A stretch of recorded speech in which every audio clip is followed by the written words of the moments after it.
Seorang pedagang es tebu di depan Pasar Modern Chandra, Kota Mitro, mengalami musibah naas. Susi 35 tahun terpaksa dilarikan ke rumah sakit setelah tangannya tergiling oleh mesin penggilingan tebu.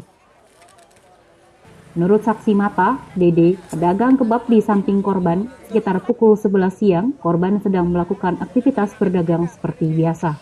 Saat korban melakukan penggilingan tebu yang akan dijadikan es, tiba-tiba Susi berteriak kesakitan dan meminta tolong. Spontan, saksi segera mematikan mesin penggilingan dan melakukan pertolongan. Dengan dibantu oleh pedagang lainnya, tangan kanan korban yang terjepit mesin gilingan tebu dapat dikeluarkan. Kini korban harus menjalani perawatan intensif di RSUD Ahmad Yani, Metro. Nggak tahu, yang jelas dia lagi giling tebu. Nah, tahu jerit tuh, begitu jerit, saya lihat bodinya sudah miring separuh. Langsung saya loncat, saya matiin tuh stop kontaknya tuh.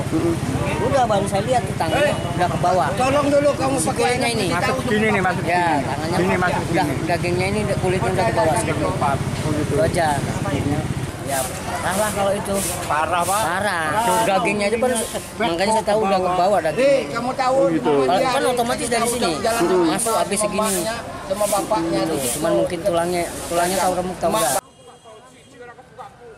Liputan Putra, Koresponden Cakra TV.